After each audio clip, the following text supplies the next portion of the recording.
Dear student, welcome to SV academy Rawla.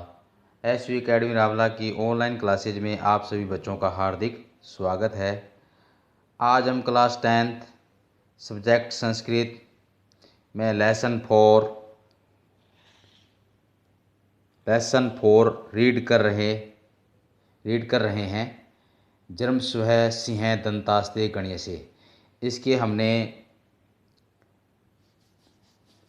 लगभग 2 बड़े बड़े पहरे पढ़ लिए थे। आज इसी पाठ का थोड़ा सा दिनवाद बाकी रहता है, उसको आज हम कर रहे हैं। इसके साथ इसके अभ्यास प्रश्नों पर भी चर्चा करेंगे। तो आइए शुरू करते हैं। जन्म स्व सिंह दंतास्ते गणिय से। तो है राजा अथम गृहाति अगर उठा लेता तो प्रथमा बोलती है, प्रथम तपसी बोलती है। ततस्त सर्पो भूतवा दस्ती, तब यह सर्प बनकर उसे डस लेती। राजा भवतीभ्यां कदाचित्तस्या प्रत्यक्षीकृता विक्रिया।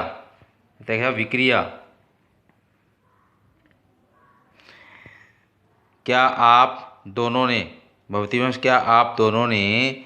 कभी इस प्रकार का विकार देखा है?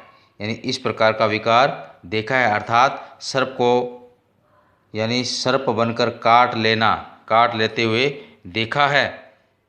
उभे दोनों यानी प्रथमी तपस्वी और द्वितीय तपस्वी दोनों अनेक बार।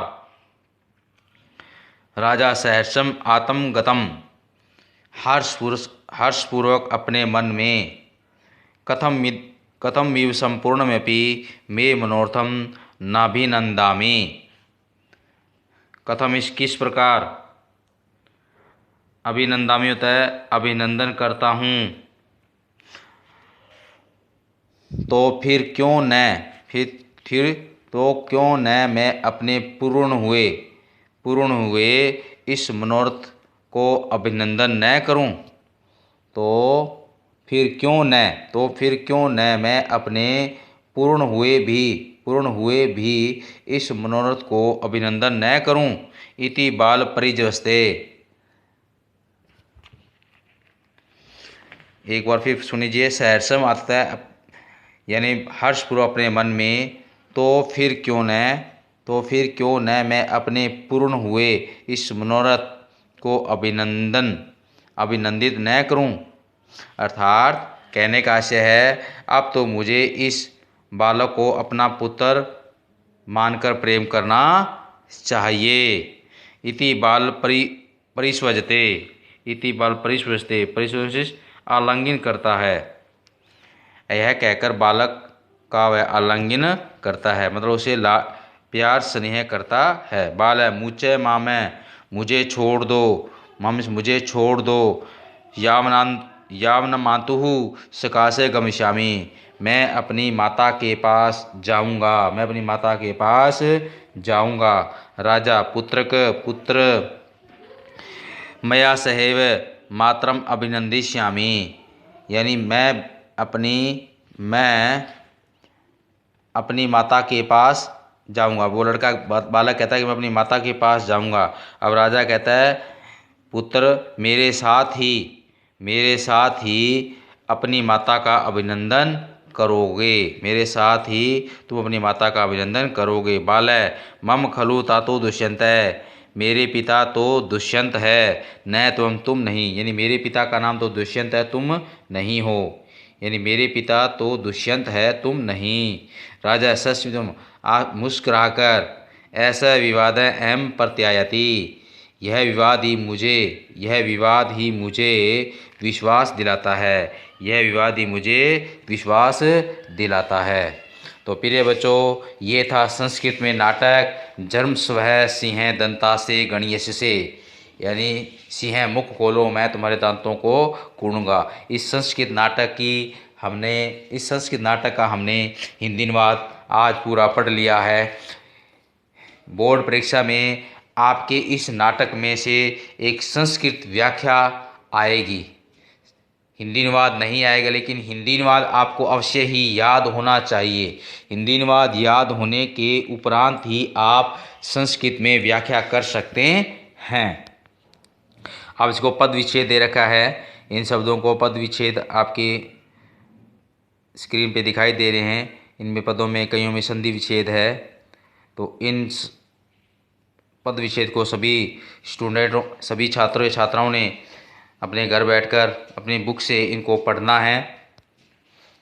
और पद विच्छेद आ गया, उसके बाद में संधि विच्छेद के दे रखे हैं, जैसे खलवेश का खलु प्लस एस, दंतास्ते दंतान प्लस ते, बीतो अस्मि, ये अवग्रह चिन्ह है। अवग्रह चिन्ह बोला ए जाएगा, बीती है प्लस अस्मि, इति अधरम, इति प्लस अधरम, देहो ततः, देही प्लस एतत, मार्कंडेयस्य ऋषि कुमारस्य, मार्कंडेयस्य प्लस ऋषि कुमारस्य, अनेनेव, अनेन प्लस एव, मोच यानेन, मोच्य प्लस अनेन, को अस्य, कह प्लस अस्य, जन्यत्र, जन्नी प्लस अत्र, देव गुरुस्तप उपवने, देव गुरुः प्लस तपोवने, कस्तस्य, क प्लस तस्य, पश्यति, पश्य प्लस इति, मातुराख्या, मातुः प्लस आख्या, नामोषधीरस्य, नामः प्लस औषधि प्लस अस्य, माता पिता आत्मनां, माता पितरौ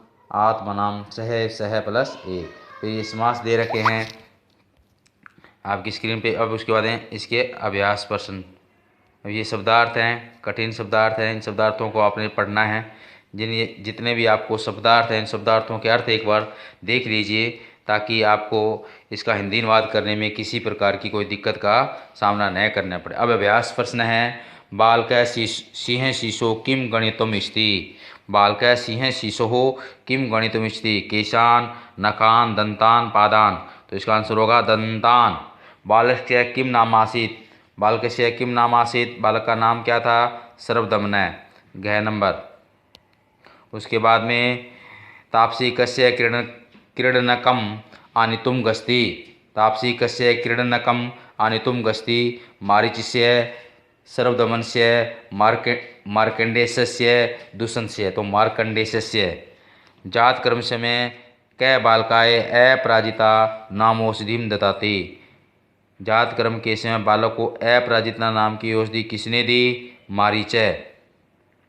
तापसी केन पदार्थेन निर्मित मयूरम आनयति, स्वर्ण निर्मितम, ताम्र निर्मितम, काष्ठ निर्मितम, मृत्तिका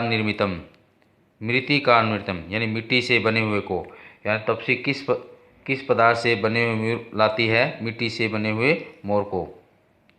अब इसके लघुतरात्मक प्रश्न है, बालकः कस्य वंशस्य आसीत्, बालक किस वंश का था, बालक किस वंश का था, इसका आंसर है पुरु वंश से, यानी पुरु वंश का था। बालक कस्य वंश से आसीत्, पुरु वंश से, बालक पुरु वंश से आसीत्। सर्वदमन से मणिबंधे किम आबदम आसीत्, सर्वदमन से, सर्वदमन के कलाई में क्या बंधा हुआ था, रक्षा करंडकम, रक्षा सूत्र बंधा हुआ था। सर्वदमन से मणिबंधे किम आबदम आसीत्, रक्षा करंडकम। बालक से पितु किम नाम आसीत्, दुष्यंत है, बालक के पिता का नाम क्या था, दुष्यंत है। अगर प्रश्न पूछे बालक से मातु किम नाम आसीत्, तो शकुंतला, बालक की माता का नाम क्या था, शकुंतला, पिता का नाम पूछे दुष्यंत है। बालक सर्वधर्म कस्य काशम गंतुमिच्छति, बालक सर्वधर्म किसके पास जाने की इच्छा करता है, मातुहु काशम, यानी माता के पास, माताहु काशम। निबंधात्मक प्रश्न में आपको ये दोनों प्रश्न नहीं करने हैं, पहला और दूसरा नहीं करने हैं। एक बार आंसर, इन लघुतरात्मक प्रश्नों के आंसर आपकी यानी वस्तुनिष्ठ प्रश्न की उत्तरमाला के नीचे दे रखे हैं, जैसे पूर्व वंश से, रक्षा कर कंडकम, दुष्यंत है, मातुस्कसम, ये आंसर दे रखे हैं। उसके बाद में व्याकरणात्मक प्रश्न में देखो, निम्नलिखित पदानाम संधि कुरुतः, निम्नलिखित पदों के संधि कीजिए, संधि विच्छेद किया हुआ है, इनका समस्त पद लिखना है। पद बना के लिखना है। जैसे खलु प्लस अयम, खलु प्लस अयम तो क्या बन जाएगा खलवयम, खलु प्लस अयम खलवयम। कह प्लस अस्य तो को अस्य, यानी ये खलु प्लस अयम खलवयम कह प्लस अस्य को अस्य, पूर्वग्रह संधि है ये। एक है प्लस अन्वय एकान्वय है, एक प्लस अन्वय एकान्वय, यानी चल ए के बाद अगर ए आए तो वो दीर्घ रूप होगा एकान्वय। कह प्लस अस्य तो को अस्य, एक प्लस अन्वय तो एकान्वय है। मृगम प्लस इंद्रम मृगेंद्रम, मृग प्लस इंद्रम, ए के बाद में ई आ रहा है तो ए और ई मिलकर ए बनेगा, तो ये गुण संधि होगी तो मृगेंद्रम। खलवयम में यण संधि है, खलु प्लस अयम खलवयम। और कुअस्य में पूर्वग्रह एक प्लस अन्वय एकान्वय, मृग प्लस इंद्रम मृगेंद्रम या गुण संधि। सह प्लस एव सहेव, सह साथ ही, यानी ये वृद्धि संधि है। सह प्लस एव, ए के बाद में अगर ए आए तो वो ऐ बनता है तो सहेव। इन सभी के नियम जो हैं संधि के, वो आगे कोई नेक्स्ट वीडियो में जब भी कोई टाइम मिलेगा व्याकरण के अंदर टॉपिक करवाएंगे तो उसके अंदर करवाएंगे। अगर इसी दौरान कोई विद्यालय खुल जाते हैं तो सबसे पहले व्याकरण के जितने भी टॉपिक है वो आपके क्लियर करवाए जाएंगे। अगर बाई चांस किसी कारणवश स्कूल नहीं खुलते हैं तो फिर ऑनलाइन क्लास के अंतर्गत ही आपके ये वीडियो डाले जाएंगे।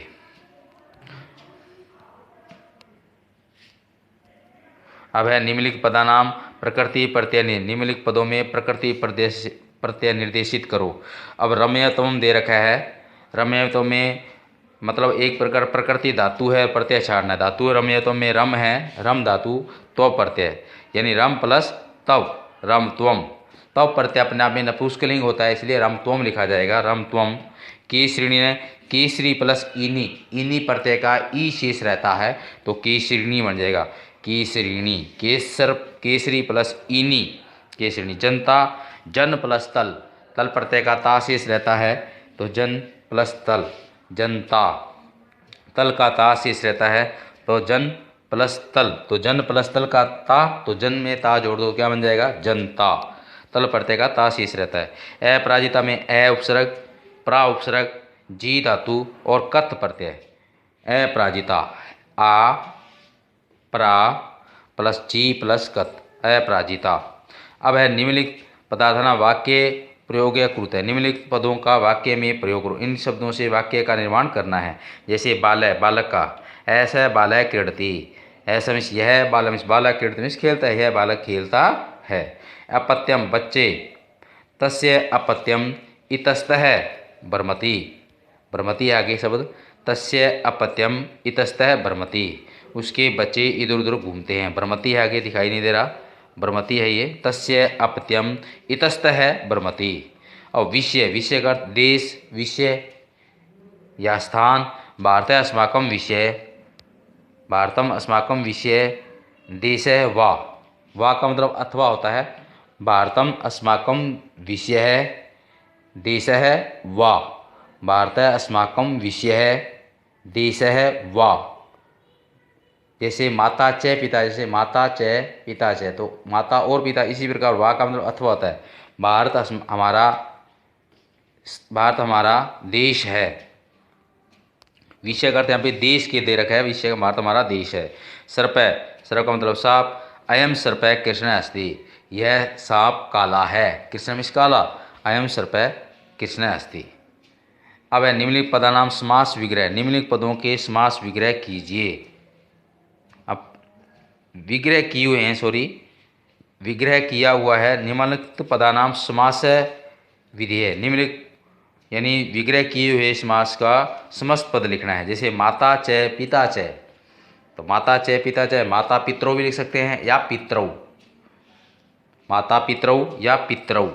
रामश्च कृष्णश्च, रामश्च कृष्णश्च, तो राम है, अब राम और कृष्ण दो है तो ये इसके रूप द्विवचन में चलेंगे। राम है रामौ, तो राम है कृष्णौ, राम है कृष्णौ, राम है कृष्णौ। राजा चासो ऋषि, राजा जो है यह ऋषि, तो राजसी। राजा च असौ ऋषि, राजा है यह जो ऋषि, राज ऋषि, राज ऋषि, राज ऋषि। उद्गेनम सहितम, उद्गेनम सहितम, सहितम जुड़ते ही सोदेगम हो जाएगा। उद्गेन, उद्गेन सहितम सोदेगम, सोदेगम, उद्गेन सहितम सोदेगम, उद्गेन सहितम क्या हो जाएगा, सोदेगम। तो माता च पिता च माता पितरौ या पितरौ, रामश्च कृष्ण च राम कृष्णौ, राजा चासु ऋषि राजऋषि, और उदेगेन सहितम सोदेगम। तो ये थे इस 4 नंबर लेसन के 4 क्वेश्चन। इसका 4 नंबर भी कर लिया है, 3 नंबर भी कर लिया है। तो व्याकरण के सारा ये लेसन पूरा कंप्लीट हुआ। आज के लिए प्रिय बच्चों इतना ही। नेक्स्ट वीडियो में हम नेक्स्ट टॉपिक पर चर्चा करेंगे। धन्यवाद। जय हिंद, जय भारत।